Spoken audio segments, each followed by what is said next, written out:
أشهد أن لا إله إلا الله وأشهد أن محمدا عبده ورسوله اللهم صل وسلم وبارك على سيدنا ومولانا محمد وآله وأصحابه وتابعين أما بعد. Sugeng sonten,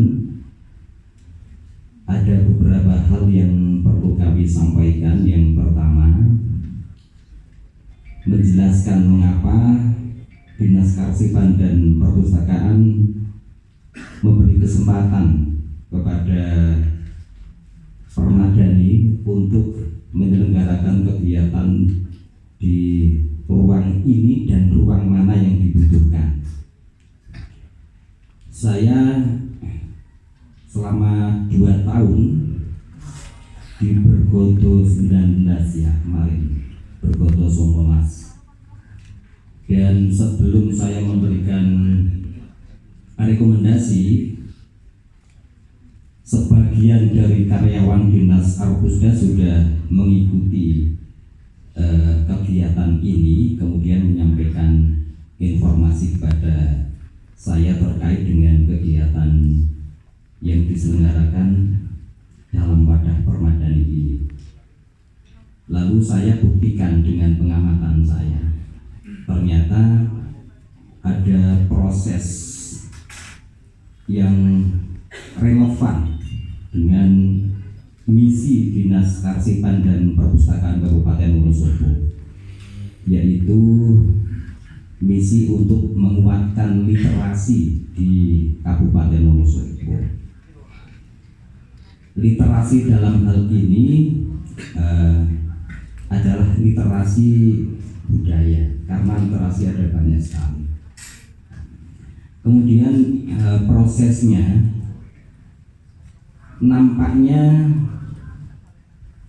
antara yang berhasil dan gagal itu jelas bedanya. Tadi disebutkan ada yang mogol bahasa Jawanya, ada yang bisa sampai selesai.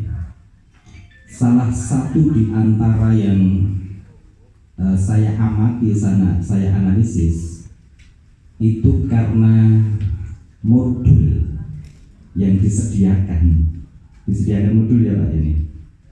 Modul yang disediakan itu kurang dicintai oleh yang gagal itu. Mencintai modul itu berarti membaca isinya, kemudian mencoba mempraktekkan. Dalam konteks perpustakaan, modul itu kan sumber ilmu. Nah, para kesepuan yang sudah menjadi, saya sebutkan, guru, itu berbeda jauh dengan kita. Ilmu berkait dengan budaya Jawa ini. Tapi kalau saya coba telusuri, misalnya Pak Harna, Pak Karyono, Bu Indri dan seterusnya seluruhnya, tidak mungkin beliau memiliki ilmu budaya Jawa ini tanpa membaca.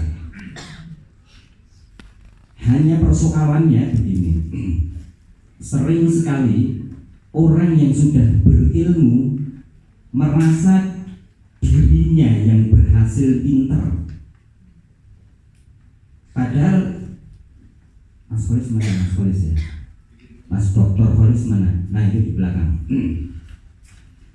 Mas Dokter Kholis yang sudah S3, saya juga sudah lebih dulu daripada Mas Kholis. Mendapatkan ijazah apapun, termasuk nanti sertifikat selesai pawiyatan ini, itu gambaran dari memiliki ilmu. Kadangkala mereka itu merasa saya berhasil, padahal jika kita lihat prosesnya, yang menyebabkan saya berhasil itu ada sumber ilmunya. Kadang tidak mengakui bahwa kita itu pernah membaca, kita lupa pernah membaca itu. Sehingga banyak orang yang lupa mengkampanye di kesempatan ini saya ingin juga mengajak Bapak Ibu agar Bapak Ibu berhasil modulnya dibaca tuntas dan dipraktekkan. Para guru tadi sudah diakui oleh Pak Karyono terbatas pertemuannya, sehingga salah satu sarana yang disediakan adalah buku modul itu. Tapi buku dan modul itu tidak akan bisa masuk ke sini sendiri, Bapak Ibu. Harus dibaca. Karena itu, maka saya bersama dengan kawan-kawan selalu saya pesankan, semua kegiatan yang prosesnya ada kaitannya dengan literasi harus didukung, harus difasilitasi. Saya sampaikan ke kawan-kawan di sini, apa nanti kita tidak semakin repot Pak menyediakan tempat? Itu tugas kita. Semakin banyak dimanfaatkan fasilitas yang ada di Arpusda ini, berarti kita semakin bermanfaat. Dan itu adalah nilai kinerja kita. Kemudian saya sampaikan lagi bahwa kami berusaha untuk memfasilitasi secara cuma-cuma. Hanya Bapak Ibu untuk ikut menjaga. Menjaga karena ini milik kita bersama, maka dijaga. Tidak hanya soal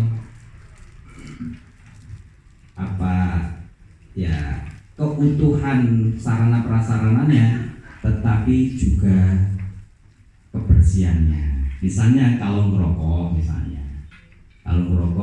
ya dibuang puntung rokoknya di tempat yang benar dan seterusnya. Ini kewajiban saya untuk mengingatkan kepada semuanya. Kemudian yang nomor 2, saya hanya ada 2 yang akan saya sampaikan. Dinas Kearsipan dan Perpustakaan sedang berinovasi dalam wujud sedekah dan dakwah konten literasi. Sekarang sudah saatnya bahwa orang bersedekah tidak hanya dalam wujud makanan, uang, tapi sudah masanya kita bersedekah dalam bentuk konten. Tetapi konten-konten itu adalah konten yang bisa menstimulasi, bisa membangkitkan orang, anak untuk suka membaca. Oleh karena itu, harapan kami nanti ada konten yang dibuat oleh teman-teman di Permadani. Hari ini Pak Karyono akan kami rekam. Sudah siap kameranya untuk merekam Pak Karyono, memberikan dukungan ini. Nah, nanti suatu ketika kepada kawan-kawan pengasuh ada semacam ajakan untuk membaca tetapi pakai basa Jawa. Nah, kami rekam, kemudian nanti kami sebarkan. Insya Allah yang sudah direkam kemudian sudah kami masukkan di namanya rumah multi kolaborasi yang kami sediakan. Nanti itu akan disebarkan oleh media massa, oleh radio, oleh media sosial baik milik dinas maupun milik yang lainnya, dan juga lewat tim, termasuk tim penggerak PKK. Itu 2 hal yang penting yang perlu kami sampaikan. Mudah-mudahan bisa menjadi bagian yang kita perjuangkan bersama-sama. Yang terakhir sekali, tadi menyambung yang sudah disampaikan oleh Pak Karyono, ada pertanyaan mengapa Bapak Ibu yang duduk di sini tertarik untuk memiliki kegiatan pawiyatan di Permadani ini. Saya memberikan analisa sedikit Pak. Mungkin Bapak Ibu yang sudah punya anak, ini sebagian kan punya anak, dan mungkin juga ada yang punya cucu. Mungkin gelo atau mungkin semacam apa ya, prihatin melihat anak dan cucunya yang sudah tidak memiliki unggah-ungguh sebagaimana unggah-ungguh Jawa.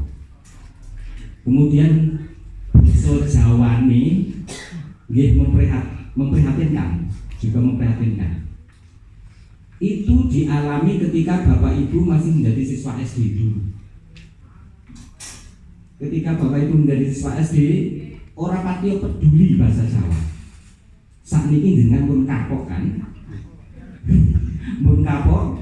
Keranten apa? Gadah lare, gadah putra, gadah wayah, sing orang nganggo unggah-ungguh basa Jawa dan basa Jawa ini rusak. Nah, kekapuan itu memang kekapuan itu menstimulasi Bapak Ibu untuk ikut ini Pak. Barangkali itu bagian yang menjadi fenomena kita.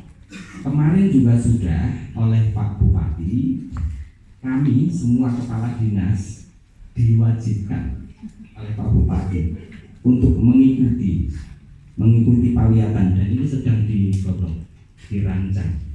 Kami sangat siap, insya Allah itu akan menjadi bagian yang menambah hasanah keilmuan, kemudian hasanah etika dan lain-lainnya dalam pengambilan keputusan dan seterusnya. Saya kira ini hal yang bisa saya sampaikan. Saya mendoakan mudah-mudahan baik para pengajarnya, nanti Pak Wijo maupun siswa maupun siswanya, semuanya selama berada di Arbuska ini selalu mendapatkan kenyamanan. Nah, kalau ada hal yang tidak nyaman, silakan didiskusikan, kemudian kita carikan solusinya. Kemudian yang terakhir, tentu mudah-mudahan senantiasa mendapatkan manfaat yang sebesar-besarnya sampai dengan pada akhirnya nanti Bapak Ibu bisa berkontribusi ke masyarakat yang lebih banyak. Kita kan ingin menjadi orang yang bermanfaat, tetapi besar manfaatnya. Bapak Ibu sudah bermanfaat, cuma ingin membesarkan manfaatnya bagi banyak, lebih banyak orang. Saya kira ini selamat mengikuti